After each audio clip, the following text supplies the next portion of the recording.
Let me formally introduce you to the delicious caramel top cakes that started my business back in 2019.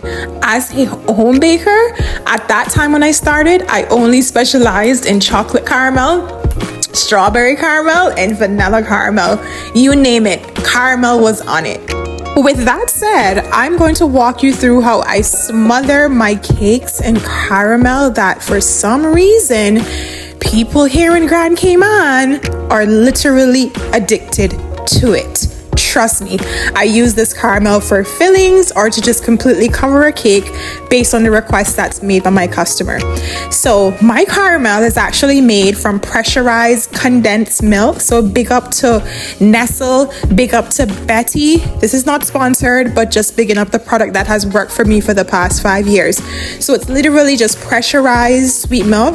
I do make a little bit of adjustments to it. If you would like the exact recipe, it's available on my website, which is Sweettoothmoistcakes.com.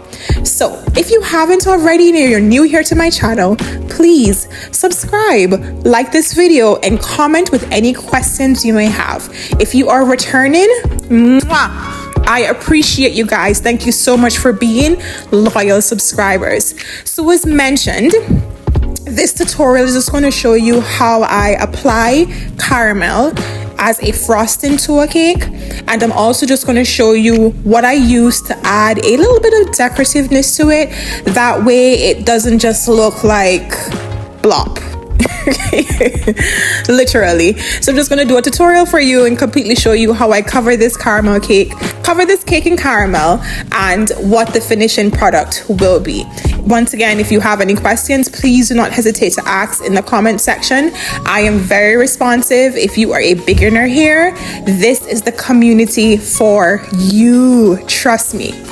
The tools that I'm using today to make this very possible is my offset spatula, and I'm going to be using a pattern scraper that I literally broke into two because I used hot water on it to wash it and it made it bent.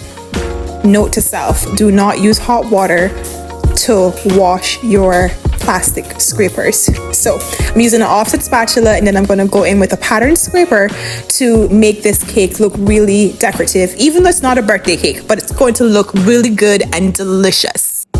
In the event that the cake board you see me using here in this video has bedazzled your eyes, it is exclusively offered here at STM Cakes by Kamisha, and if you're interested in purchasing our 5-pack or our case of 25, all you have to do is send me an email at sweettoothmoistcakes@gmail.com and you can own it.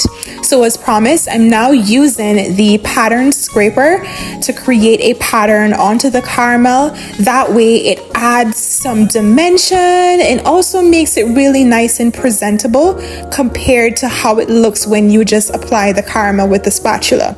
So no cake is complete if the board is messy.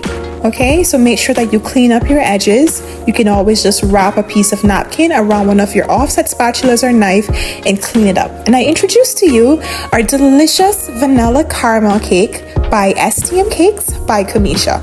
Do remember to subscribe, and thank you so much for watching.